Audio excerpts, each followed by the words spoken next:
Ķermenim ir milzīgas iespējas, fenomenāli resursi. Es absolūti ticu treniņiem. Kad cilvēki zināt, cik daudz traumas tā saucamās viņa ķermenī ik sekundi notiek, tad attiecīgi tu nonāc situācijā, ka tu visu atlikušo mūžu visu laiku cīnies ar to, ka tev, sāp elkons, sāp plecs, vēl kaut kas. Tas ir tas, kā veidojās tā vienas vietas pārslodze. Sāpes, tas ir tāds universāls signāls, un kurš uztur normālu muskuļu stāvokli, viņš tās vecuma dienas sagaida tādā normālā fiziskā formā.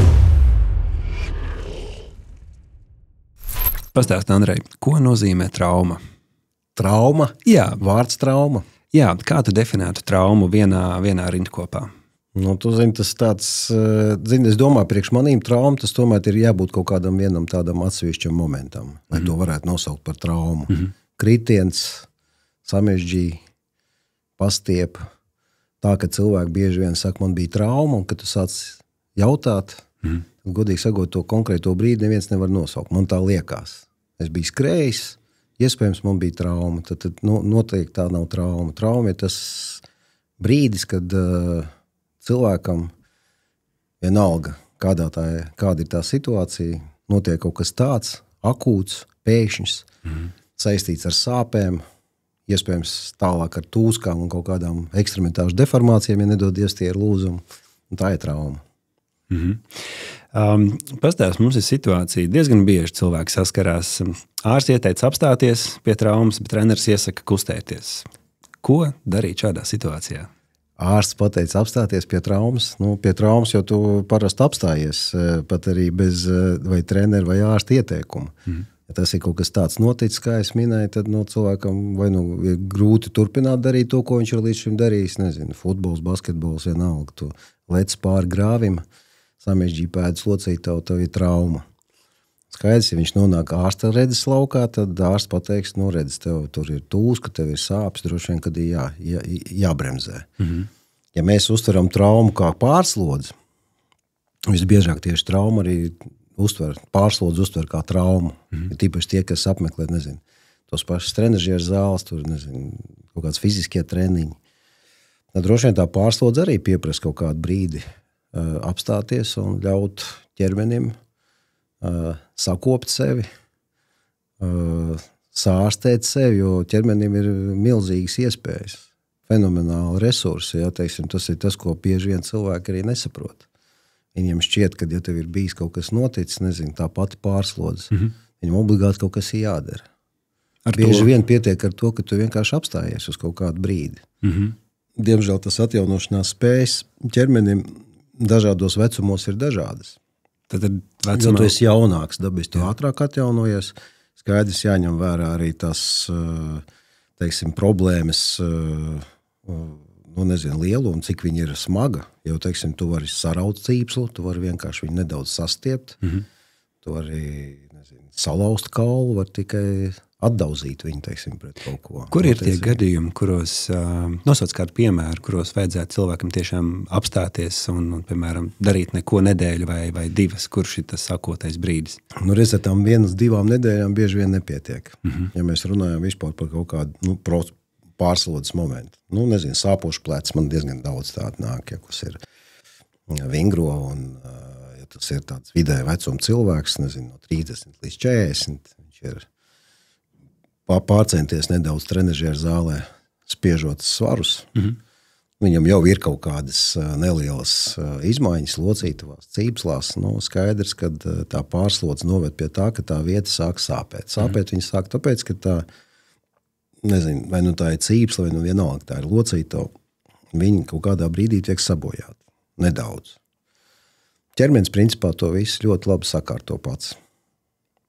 Mēs nerunāsim par šūnu līmeni vai audu bioloģiju, pārāk smalki būs, bet vismaz 4 nedēļas ir tas minimālais laiks, lai, teiksim, cilvēkam tā bojātā ķermeņa daļa būtu pati sevi atveseļojusi.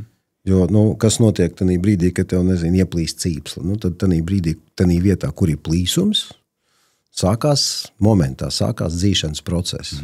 Parasti tu to uztver kā tādu, man tur drusciņi sāp, nākamā dienā tu atkal ej uz trenažieru zāli. Vai, ja tas ir plecs, tu jau ikdienā viņu izmanto. Tad tas var būt. Tad viņš nepaliec, nezinu, mājās, guļot gultā un gaidot, kad tev viss tas sadzīs. Tu turpini to roku lietot un kā ikdienā tu būtu viņu iekarinājis kaklā, iespējams, kādu, nezinu, ortozu vai pataupījis kādu ilgāku laiku, tas viss pāriet, bet tas tā nenotiek. Tu vienkārši ņem slimības lapu, teiksim, darbā, ka tev ir sasāpējies plecs, tāpēc, ka tu trenažieru zālē esi pārpūlējis. Tad tev sāp, vienu dienu, divas. Citiem pāriet. Viss atkarīgs no tā, cik daudz tu tur esi sabojājis. To jau tu nevari paņemt un paskatīties ar aci. Jā, bet ja pēc nedēļas atkārtojās? Jā, tieši tā, un tas paliek tāds hronisks process. Tev audi bojājās, viņi mēģina atjaunoties, veidojās tādā vietā, kur ir bojājums rētaudi, kuri vairs nav pēc savas struktūras tādi kā tā oriģinālā cīpsla, viņi vairs nestiepjās tik labi, viņas ir vieglāk saplēst, un tu jau principā nonāc situācijā, ka tev principā vienmēr būs kaut kāds liels vai neliels diskomforts pie attiecīgām slodzēm. Tas ir tikai viens piemērs, bet tādu piemēru ir daudz. Tas pats arī ar ahilēju cīpslām, tas pats ar jebkuru citu cīpslu vai locītavu un tā tālāk. Tad patiesībā, ja ir kāda trauma, kas sākumā varbūt nemaz nešķiet kā trauma, jo mēs nezinām, ka tā ir trauma, liekas, man bišķiņi sāp, bet kustēties jau var. Un tad cilvēks turpina. Pēc nedēļas liekas, ka labi viņš atgriežas, piemēram, pie tā paša treniņu plāna pēc nedēļas un vēlreiz uz to pašu vārīgo vietu satraumējās. Un tad tas ir tas, kā veidojās tā vienas vietas pārslodze. Jā, kā man traumatologam, ortopēdam vārds trauma šeit, godīgi sakot, ne visai, bet noteikti notiek tāpat, bojājums notiek audiem. Noteikti. Un ja tu nerespektē to, tad attiecīgi tu nonāc situācijā, ka tu visu atlikušo mūžu visu laiku cīnies ar to, ka tev, nezinu, sāp elkons, sāp plecs, vēl kaut kas. Dabiski ir lietas, ko var sakārtot, iejaucoties, veicot ķirurģiskās iejaukšanās pie tādām smagiem gadījumiem. Bet līdz tiem ir iespējams arī nenonākt. Bet tur daudz, tieši tā. Tieši tā. Arī principā daudz ko iesaka. Dabiski tev jāņem vērā to, ka ir kaut kāds viens atsevišķs moments, kas tev provocē to pārslodzi. Iespējams, vienkārši jāizvairās no viņu uz kādu laiku. Bet, diemžēl, tās nav 1 vai 2 nedēļas, ko tu minēji. Jā. Tas nav 1, 2 nedēļas. Tas ir ilgāks periods. Un tas ir tas, kas parasti cilvēkiem liekas, kā tas jau 2 nedēļas neesmu bijis, tu nezinu, cēlis smagums vai vēl kaut ko darīs. Kā tad tam? Visam vajadzēja pāriet, tikko aiziet, atkal sāp. Jā, bet ja neceļ, tad nesāp. Ko darīt? Ja neceļ, nesāp. Gaidīt tālāk. Kur taisnība? Un tad viņam parādās, kas ir jādara. Obligāti jādara, nezinu, tur jāsmērē kaut kādas smēres, jādzer zāles, tur jāiet uz. Tas viss dabiski palīdz tam visam sakārtoties, bet pamatā tas viss, ko mēs darām, tā ir simptomātiska ārstēšana. Respektīvi, mēs paņemam no simptomus, bet pašu to dzīšanas procesu mēs pātrināt nevaram. Lūzums sāug tik ātri, cik viņš sāugtu. Nav tablets, pulveri, medikamenti, šprices, kas to procesu var pātrināt. Tad gan lūzumiem, gan arī tā ir ilūzija. Cīpslu, tā ir absolūti ilūzija, un cilvēkiem liekas, ka ja viņš neko nedara, tad viņš neārstē. Ja cilvēki zinātu, cik daudz traumas tā saucamās viņa ķermenī ik sekundi notiek, vienkārši tā konstrukcija, ko mēs saucam par ķermeni, viņa ir tik sarežģīta. Un viss, kas mūsos notiek, tas ir šūnu līmenī. Tikko tev kaut kas neaiziet tā kā vajag, tu momentā ir klāt tie, kas sakārto visu. Iedomājies kaut kādu ļoti sarežģītu, milzīgu kosmisko kuģi, kur tas viss ir. Mēs esam ļoti sarežģīta konstrukcija. Skaidrs, ka globāli, ja tev kaut kas tāds notiek ķermenī tā pārslos, tas nozīmē, ka tas ir pa tālu aizgājis. Ja tev ir iesāpējis, tas nozīmē, ka tur nav viena šūna, bet tur ir daudz šūnas, kas ir bojāts. Un tā tas ir. Un tad tas ir pēdējais brīdis, kad tas ir brīdis, kas ir. Un sāpes, tas ir tāds universāls signāls. Un tas ir tas, ko mums daba ir devusi, lai mēs saprastu, mums ir problēma. To ir jārespektē. Un ja viņi atkārtot parādās, nozīmē, ka problēma nekur nav pazudusi. Absolūti. Tā tas ir. Vai ir kādi brīži, kad tomēr cilvēkam ir ieteicams pieturēt aktīvu dzīvesveidu un iet uz treniņiem? Un ko tad tajos treniņos vai savās aktivitātēs darīt? Ja viņam, piemēram, viena locītava par plecs vai cēlis. Plecs jau nav vienīgā locītava cilvēkam. Tev ir daudz citas locītavas un ķermeņa daļas, ko tu vari turpināt trenēt. Kāpēc tas būtu svarīgi tās pārējās daļas izmantot? Un vai tas šai traumētajai zonai palīdz? Zin kā, man grūti pateikt. Es domāju, ka visu, ko mēs darām treniņu laikā, mēs jau faktiski, katram ir savs mērķis. Vienam gribās būt lielam, ļoti spēcīgam, viņš sāk celt 100 kg, tagad viņam gribās spiest 120, tad nezinu, cik vēl tur. Pasaules rekords ir tāds, un es mēģināšu viņu sasniegt. Citam ir vienkārši vajadzīga normāla, ķermeņa uzbūve, viņam gribās būt aktīvam, attiecīgi viņam jāuztur savs ķermenis tādā labā stāvoklī. Tā kā, un principā, ja mēs nonākam tādā situācijā, ka tu nāc uz trenažieru zāli vienkārši treniņu pēc, tāpēc, ka tev draugs ir pateicis tur, tas ir labi vai vēl kaut kā, bet kopsumā tas fiziskais, tā fiziskā slodze, ko mēs saņemam priekš mūsu muskuļu aparātu, jo faktiski jau tas skelets, no kā mēs esam būvēti, viņš turās tikai pateicoties muskuļiem. Un tie visi treniņi, viņi aktivizē diezgan pamatīgi asinsriti. Tā kā no tāda viedokļa, lai uzturētu savu ķermeni pie pietiekama skābekļa daudzumu, jo asinsriti ir tas, kas mums nodrošina to skābekli visām ķermeņa daļām, tad mēs arī attiecīgi vingrojot to procesu, tomēr uzturam kaut kādā noteiktā līmenī. Un, godīgi sakot, cilvēks, kuram sāp plecs, iet un trenēties trenažieru zālē, nerespektēt to, ka viņam tās sāpes tur ir, tas kā nebūtu pareizi. Tad pašā laikā viņš pilnīgi mierīgi var trenēt, kājas, vēderpresu, muguru un tā tālāk. Kaut vai to pašu aerobo izturību, kas ir monotona kustība, neiesaista šo te pleca locītavu, bet joprojām veicina asinsriti, apskābekļošanu. Treniņam jāsagatavojas pēc treniņa, jāatsildās, tad tev attiecīgi ļoti laba lieta ir, cik dīvaini un banāli tas neizklausās, bet pēc visām problēmām, kas tev ķermenī ir, tas ir pēc treniņiem noteikti jāliek vēsums virsū, kaut kāda ledus kompresa, ja tev pleci, ja tu skaties, kā profesionālā sportā notiek, tiem, kam ir bijis, tur atslēgas kaula lūzums, viņš sēdēs starplaikos, sēdēs ar ledus gabalu, ar ledus kompresu un turēs, lai, teiksim, tā asinsrita nebūtu tur tik intensīva un lai tas iekaisums, kas tur potenciāli var rasties, nebūtu tik liels un izteikts. Tā kā, tas nians, kas tur jau kā pareizi sagatavot, tas droši vien nav manā kompetencija. To parasti visu dara mums ortoklīnikā fizioterapeiti 35 gabali. Viņi visi ļoti labi zina, ko darīt tādās situācijās. Tā kā principā cilvēki pēc tādām pārslodzes traumām, viņi iet uz treniņiem, bet respektējot to, kas viņiem ir. Tad vai ir mums sava veida zelta vidusceļš par to, ka būs varbūt ārsts, kurš rekomendē uz brīdi apstāties, būs treneris, kurš aicinās kustēties, vai ir kāds zelta vidusceļš, ko cilvēkam paņemt no šīs mūsu sarunas sev līdzi, kuros brīžos un kā viņam ir vērts kustēties, ja viņam ir kāda traumēta ķermeņa daļa.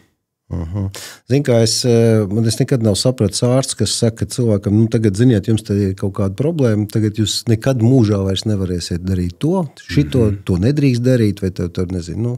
Man jau nāk dažādi cilvēki, ne jau tikai tādi, kas apmeklē trenažieru zāli, ir vienkārši vidēji mēroga cilvēki, kur varbūt ar sportu nekad nav nodarbojušies. Jā. Bet atnākot pie manis, viņš bieži vien aiziet pie fizioterapeita sākotnēji un pēc tam iet uz trenažieru zāli. Ja? Tāpēc, kad es absolūti tam ticu. Un tad ir cilvēki, kas nonāk pie ārsta, kurš pasaka, nekādā gadījumā nekas nav jādara, man tas nav saprotams. Man tāds galējības neviena, ne otra. Zini, ka tu pasaki vispār nekustēties un tikai neko nedarīt, vai atkal otrā tev obligāti jāiet uz trenažieru zāli, tagad tev, tur vai pie fizioterapeita obligāti jātrenējās. Jo tik daudz visāds diagnozes ir, ko cilvēki vienkārši neapzinās. Kur viņam tiešām trenažieru zāle var sagādāt problēmas.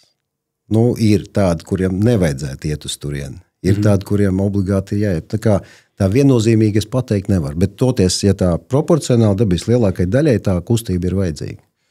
Noteikti. Vienalga kā, veicina to pašu, ko mēs runājam. Jā, veicina asinsritu, un tas ir pats svarīgākais. Un skābekļa apgāde ar šīm asinīm. Klausies, mēs jau novecojam.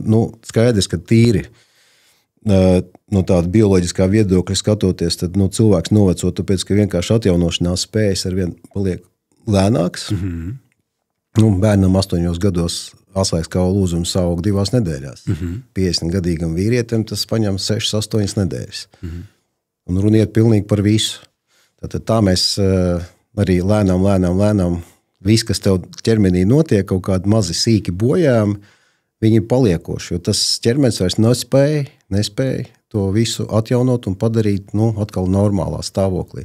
Un tas jau principā sākās kaut kādos 30 gados. Tas nozīmē, ka trenētam cilvēkam uz vecuma dienām ir lielāka iespēja paņemt līdzi arī augstāku atjaunošanās spēju. Es domāju, ka tas cilvēks, kurš laicīgi sāk vingrot un trenēties, un kurš uztur normālu muskuļu stāvokli, viņš tās vecuma dienas sagaida tādā normālā fiziskā formā. Viņš, jo tu vari darīt, ko tu gribi. Tev 70 gados ir tāds kritums, tev muskuļi vienkārši sāk pazust. Tu vari tur darīt, ko tu. Ja tu 70 gados sāks iet uz trenažieru zāli, iespēja, ka tu uzlabos kaut kādā veidā savu fizisko formu, tad tu vairs nezini, kas ir jādara.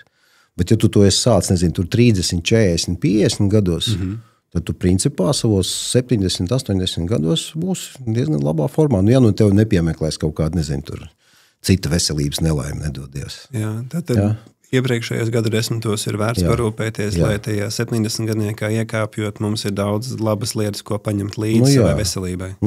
Asinsvadi jau arī, viņi tā kā jebkuru cauruli aizsērē ar laiku. Mēs cik daudz cilvēku nelieto preparātus, lai samazinātu holesterīnu līmeni asinīs. Tātad asinsvadi paliek šaurāk. Tātad attiecīgi tā asins piegāde daudiem paliek sliktāk. Apskābekļošana ir sliktāk.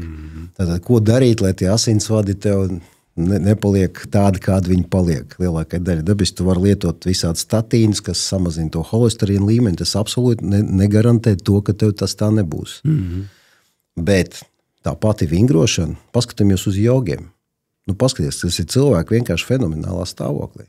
Viņam var būt nodilus locītavu, bet viņš savu ķermeni tik tālu adoptējis tam visam, pateicoties tai vingrošanai. Un tam muskuļu stāvoklim, ka viņš principā var pilnīgi mierīgi staigāt, viņam būs deformēts cels, tāpēc, ka viņš ir nodils, bet viņš viņam nesāp, tāpēc, ka viņš ar muskuļiem ļoti labi viņu stabilizē. Super. Tā tas ir. Tas ir tāds, jā. Tā kā jogi man patīk. Es gribu padalīties ar vienu piemēru. Man bija klients. Viņam bija salauzts apakšstilps, abu divu kaulu lūzums, un viņam bija diezgan liels ģipsis, un ko līdz viņam ārsts ieteica, tu vari sākt kustēties. Viņš bija apakaļ sporta zālēm. To vienu kāju viņš visu laiku nolika malā, viņš trenēja ķermeņa augšdaļu, muguru, ar visu ģipsi, jā. Lielākā problēma bija tas, ka viņam bija ātrāk jāpiemeklē, lai varētu to kāju mazgāt, jo bija vasara un sviedri, un tā higiēna nav tur neliba aromāti.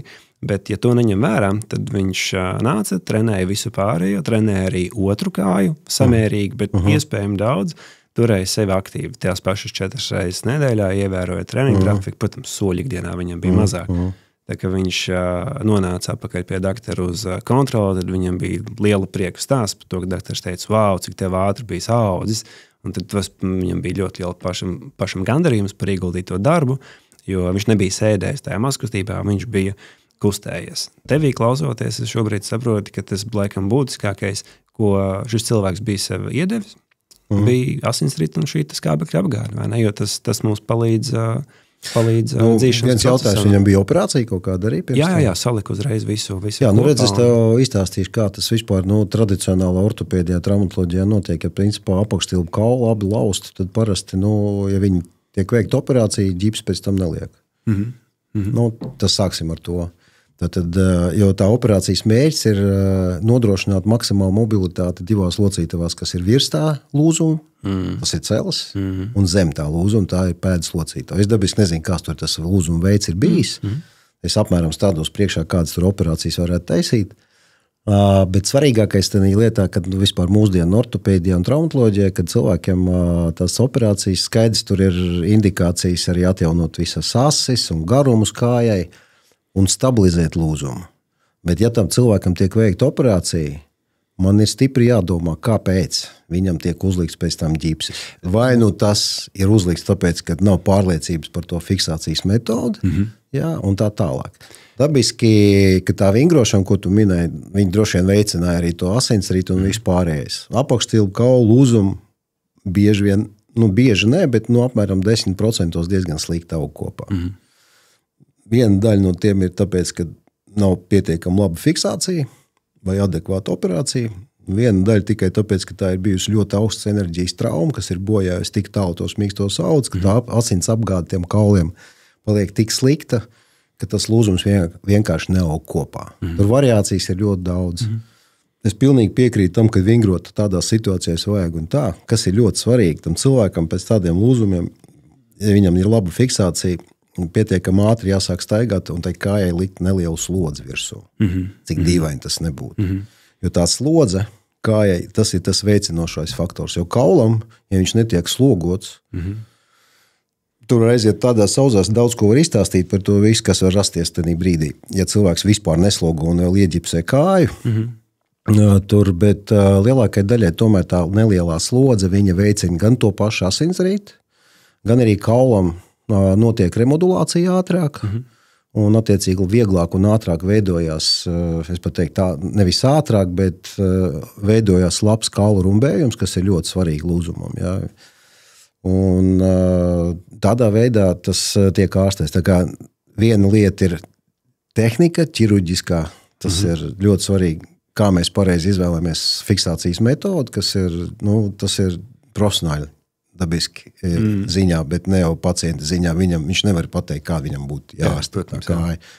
Bet tas, kas tanī stāstā man mulsina, to, ka tam cilvēkam bija operācija, un viņš staigāja ģipsī. Par to ģipsi šajā gadījumā tas nebija baltais ģipsis. Es vienkārši nezināju, vienalga, kas tas ģipsis. Viņam ir droši vien stikls šķiedra tāds fiksators uzlīm. Nav svarīgi. Jā, zābaks. Bet tā fiksācija, tas ir tāds diezgan liels jautājums, jo tā lielākā problēma pie apakšstila blūzumiem, ka cilvēkiem ļoti ātri paliek stīvas locītos, un viena no tām ir pēdas locīto, un cilvēki pēc tādiem lūzumiem viņam ir grūti veikt pietupienus, skriet attiecīgi, viņš nevar platu soli uztaisīt, tāpēc, ka viņam nav tā saucamās dorsifleksijas pēdas locīto, un viņš no tā cieš, jā, un tu tur dabūtu viņu atpakaļ, ja tu to neesi izdarījis, pirmajos 3 mēnešos.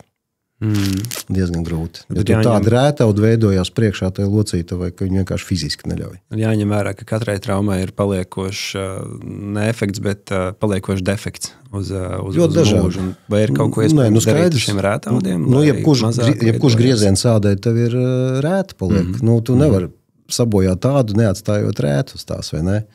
Tas pats arī jebkuriem citiem audiem notiek. Vai tie ir muskuļu cīpslis, kauls. Tāpēc tur vienmēr paliks rēta un vienmēr tev būs iespējams tā rēta, bet fiziski vai viņi traucēs, tas ir jautājums. Cik rēts cilvēkiem nav? Vai cilvēku spēkos, ko darīt, lai mazinātu šo rētaudu ietekmi uz viņu dzīves kvalitāti? Jautājums par lokalizāciju. Dabiski, ja tas ir locītavai blakus un tev locītavai ir ietekmē kustību amplitūdu, kas ir diezgan visiem tā nav. Bet tie, kas grib būt aktīvi, tiem ir diezgan svarīgi. Lai viņš, teiksim, viena no tādām tā ir ceļu locīto, kur bieži vien cilvēks nevar saliekt ceļu līdz galam. Bet ir cilvēki tad, kad nekad mūžā to nav darījuši. Nav varējuši tik daudz saliekt, viņam vienkārši anatomiski tā locītava ir tāda, ka viņš nekad nebija spējīgs apsēsties uz ceļiem tik tālu, kā daudz citu to dara. Un tie rētaudi dabiski, viņi vienmēr ierobežos, ja tas ir blakus locītavām vienalga. Vai tur, kur muskulis vai, pieaudzis ir pie kaula, tev vienmēr būs problēmas ar kustībām. Apakšējā ekstremitāte, plecs, elkons ļoti ātri paliek stīvs, ja tur rētauda veidojās. Un tā cīņa ir vienīgā kustināšana, laicīgi. Tāpēc es runāju par tām operācijām. Tagad tā tendence nav tagad, viņi ir 30 gadus tādi. Cilvēks maksimāli ātri mobilizē. Agrāk cilvēkiem ārstēja lūzums pagājušā gadsimta sākumā ar ģipsi, ar ekstenzijām, kad viņi gulēja tur gultā, viņiem tur stiepa ar visādiem, tur vesels grāmatas ir uzrakstīts kādā virzienā, kā tur to lūzumu salikt kopā tā. Viņš guļ 2 mēnešus, gaida, ka viņam kauls saug. Vienai daļai saug, vienai daļai nesaug. Saproties? Un tas, ka, teiksim, tas pavērsiens vispār visā medicīnā jau tāds nopietnas bija 50. gadu beigās, kad sāk nodarboties ar to iekšējo fiksāciju, visādas plāksnes, stieņi, viss kaut kas nāca. Tas viss diezgan stipri mainīja visu to situāciju.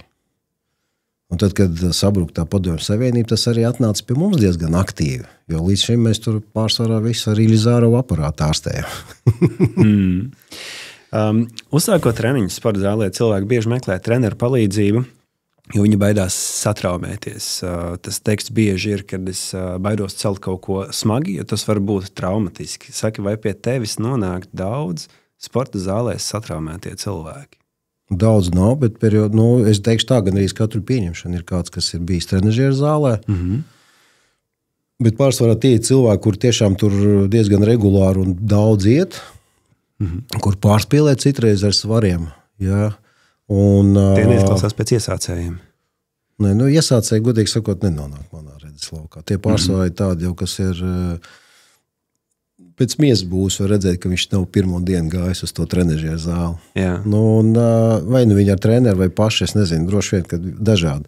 Pārsvarā, kas tas ir? Vai pārslodze, vai saplīs uz cīpslu. Tie, kas var liels svarus ceļ, biceps plīsums, distālais, tas ir apakšējais biceps, tad, nezinu, lielais krūšu muskuls, kas plīst, ahilē cīpsla.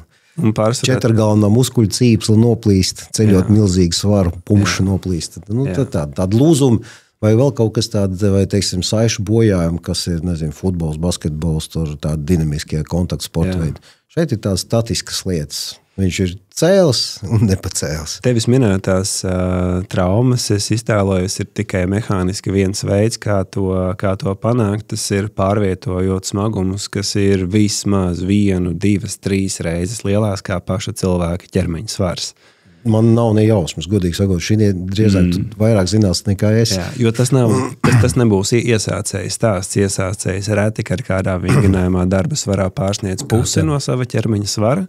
Nozīmē, ka tas risks, tā baile satraumēties, celt kaut ko smagu, kādam, kas nesen ir uzsācis treniņu sporta zālē, izklausās diezgan maz, bet pastāst vairāk par to pārslodzi, teica, ka tas ir biežāk. Kā ir treniņos, teiksim, es nezinu, cilvēkiem kāds ir mērķis viņam, kāpēc jāceļ ļoti liela svari? Kur ir tā ideja? Tikai, ja tā ir virzība uz sacensībām un uz ļoti augstu sasniegumu mērķi ikdienas veselības uzturēšanai, reti, kad kādam interesē pārbaudīt savas cilvēciskās vai ģenētiskās robežas.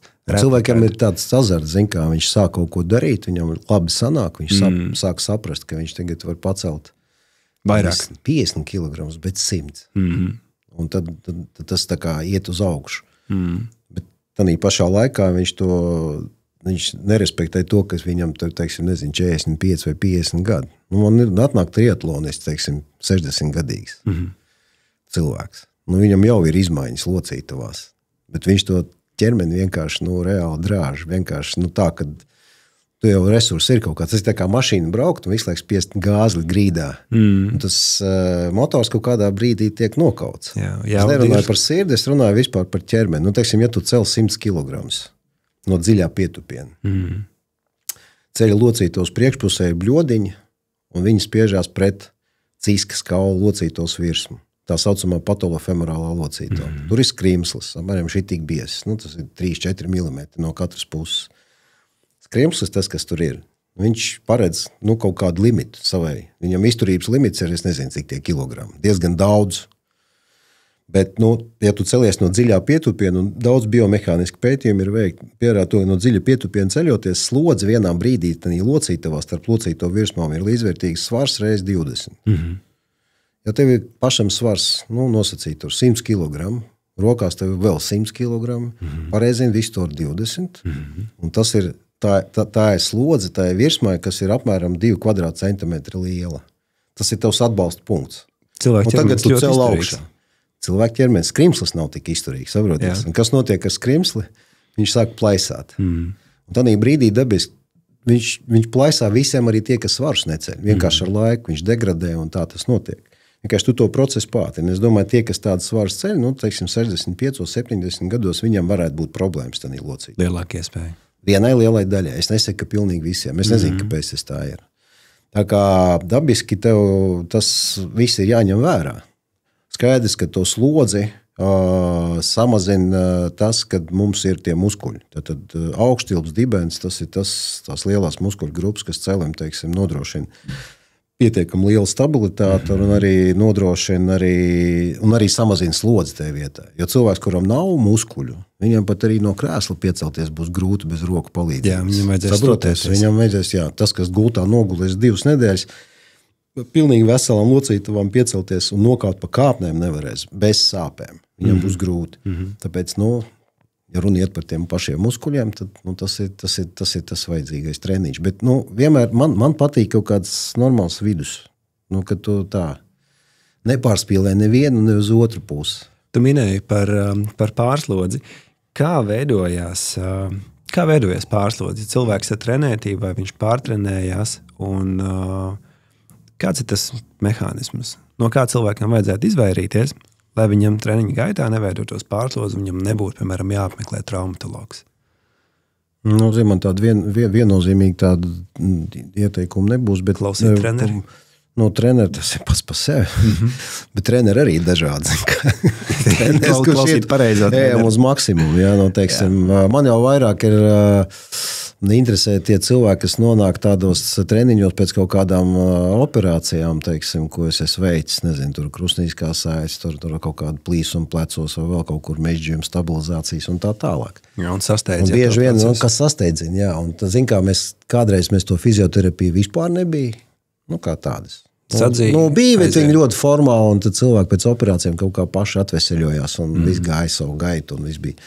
Un tad pienāca brīdis, kad tā fizioterapija, viņa tā diezgan, viņa tagad tik plaša, tik daudz tie speciālisti, jā, kas nāk, un viņi tad, faktiski tie paši treneri vien ir, jā, un tad tie cilvēki jau arī, viņi to treniņu, to uztver tā, lai maksimāli ātri varētu tikt atkal atpakaļ ierindā un sākt, nezinu, tur sportot, piemēram. Pašā sākumā mēs runājam par to procesu. Tu vari darīt, ko tu gribi. Jā, bet dzīšanas procesu tu nevar viņu pātrināt, bet tu to ķermeni vari pielāgot. Jā. Tu vari ātrāk atjaunoties tādā ziņā, ka tev tas pārējais periods pēc tam būs varbūt īsāks. Mazāk citas sistēmas. Tu veicinās arī droši vien to dzīšanas procesu un viss, jā, bet par to, tu runāji par to, kā izdarīt tā, lai nepārslogot cilvēku. Klausies, tas pārslodzes, es domāju, ka viss, kas ir pa daudz, tādā brīdī, kad tu treniņu laikā, atkal viss ir atkarīgs no tava mērķa. Tad, ja tu gribi ļoti liels muskuļus, tu nevari trenēties bez kaut kā diezgan pamatīga diskomforta. Ja tu cel svaru līdz pēdējiem, tad tu spied tev vēl palīdz viens to svaru celt, un tu plēs muskuļus vienkārši, viņi tādā veidā tur aug lielāk, un tu dabiski paliec. Katram ir savs intereses, bet, teiksim, cilvēks, kuram tas mērķis nav tos muskuļus uzaudzēt, bet vienkārši uzturēt normāli, viņam pietiek ar 30-40 minūtēm dienā. Izkustināt visas savas locītavas, sākot ar starpfalangu locītavām, uztaisīt nelielu jogu savai sējai, lai viņi nekrunkojas pa daudz, jā, un tur visādas tādas lietas. Bet, tev jāizkustina viss savs ķermenis. Tev katrai locītavai jādabūna pilns kustība apjoms. Tas ir ļoti būtiski. Jo runa neiet tikai par muskuļiem, runa iet par visu pārējo, kas tur ir iekšā. Viss kustība tas, jā. Un tad, ja tu nepārspīlē, 30-40 minūtes dienā manā skatījumā, bet tas ir regulāri.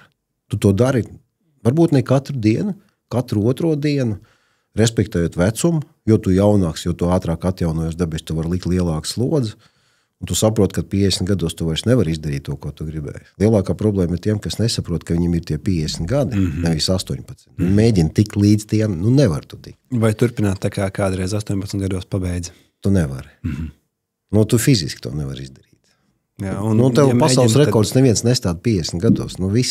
Tas ir vecums līdz tiem 30 gadiem droši vien. Pastāst, kādi ir tavi 2 siltākie ieteikumi pasaulē, kas gribētu rūpēties par savu veselību caur treniņiem? Kā tas ir, tu domā? Vai tev ir 2 ieteikumi? Cilvēkiem, visai pasaulē? Kādu ziņu tu vēlies visai pasaulē es nevarēšu droši vien pateikt, bet mans personīgais viedoklis ir, es absolūti ticu treniņiem. Jā, teiksim, es uzskatu, ka tas ir vienīgais veids, kā mēs vispār varam uzturēt savu ķermeņa fizisko stāvokli kaut kādās normas robežās, tā, lai mēs pavisam nesaplokam un nenovecojam tik tālu, kā citreiz tu redz cilvēki ir. Jā. Tas ir regulāritāte, tas ir svarīgi. Tas nav tā, ka tu... Un tā regularitātei tiešām ir nozīme. Tās var būt 20 minūtes, bet tam jābūt nevis formālam treniņam, bet tev jābūt kaut kādam savai rutīnai. Katram var būt sava. Tāpēc ir labi, ka ir fizioterapeiti, treneri, kas tev izstrādā kaut kādu vingrinājumu kompleksu, ko tu dari. Jo daudz cilvēku nāk un saka, ka es trenēju, es vingroju. Jā. Bet tu sāc skatīties, ko viņš dara. Tu saproti, ka tas viss ir garām. Tas ir garām. Tu nevari vienkārši formāli kaut ko tur pakustināt drusciņu. Tev ir jāizdara viss tā, lai tā locītava, tas muskuls vismaz vienreiz dienā saraujās līdz galam un izstiepjās līdz galam. Viņš neaizmirst to darīt, lai viņam visu laiku būtu laba apasiņošana Un tādā veidā vienalga, ja mēs to darīsim skaisti, ka mēs paliksim vecāki, mēs būs vairāk krunkas, āda paliks citā kvalitātē, mati kritīs ārā, kaula paliks mazāk blīva un tā tālāk. Bet tu tos muskuļus uzturēsi tādā stāvoklī, ka viņi tev ļaus, iet pārgājienos, varbūt arī 70 gados, kāpt kalnos un visu pārējo darīt. Tas ir viens, tas ir regularitāte. Un nevis formāli pieeja, bet tā diezgan nopietna. Sistemātiski. Jā, un dabiski viss pārējais, kas mums apkārt ir. Tas samērīgums ir vajadzīgs visur, arī ēšanā. Jā, teiksim, tas, kas cilvēkiem šobrīd ir, un tā ir visā pasaulē. Tas ir. Tā barības pieejamība ir tik vienkārša. Tu aizej uz veikalu nopērc. Man arī garšo saldumu. Jā. Ļoti grūti noturēties. Gribās vakarā apēst konfekti. Jā, bet, ja tu skaties, tagad daudz visādi ieteikumu, ļoti daudz gudri cilvēku, ar ko tev jāsāk no dienu, tur, ko var ēst, ko nevar ēst un tā tālāk. Teiksim, liekā svara ir daudz, ļoti daudz. Un viena liela daļa cilvēku tiešām cieš no tā, paši neapzinoties, ka visas tās problēmas, kas viņam ķermenī ir, tikai no tā liekā svara un mazkustīga dzīvesveida. Tad tas ir vēl viens moments, ko es mazāk vajag rīt. Tas ir otrs. Ļoti labi, Andrej. Tā. Kur cilvēkiem meklēt informāciju, ar kur tu dalies? Es godīgi sakot, kur tev var dalos uz vizītes klinikā, ortoklinikā. Es tev teikšu tā, man ir kolēģi vēl, mēs diezgan daudz esam, mēs ļoti daudz pieņemam. Man ir dienā tā, ka 50 cilvēku dienā. Tas ir daudz. Skaidrs, ka es katram cilvēkam nevaru veltīt daudz laika, bet, apmēram, es domāju tādu, 55–60% ir tādi, kuri varētu pie manis nenākt. Un es nodarbojos ar tādām motivējošām lekcijām, faktiski īslaicīgām. Ļoti labi. Tad cilvēkiem, tas ir svarīgi. Tas ir svarīgi. Tas man kā profesionālim, tas nav mans lauciņš drusciņi. Jā, tā kā es neesmu psihoterapeits, jā, teiksim, bet motivācija dabīs tiem cilvēkiem daudziem vajadzīga. Viņi tā kā visas noklausās, viņi māja ar galvu, cik daudz no viņiem pēc tam aiziet uz trenažieru zāli vai pie fizioterapeita, es nezinu. Bet es domāju, ka kaut kāda daļa tomēr noklausās. Jo principā dzīvē viss ir daudz vienkāršāk nekā mums liekas, jā. Viss ir mūsu pašu rokās. Jā, un daļa no robežām ir tikai pašu galvā.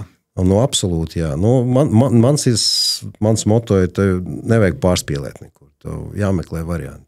Tu vienmēr jābūt kaut kādam kompromisam. Tu nevar pa daudz. Ģeniāli. Viss vienkāršais, viss ģeniālais ir tieši vienkārši, jā. Tieši tā, bet to jau pati daba mums tā diktē. Ļoti labi. Andrej, paldies par sarunu. Jā, paldies tev.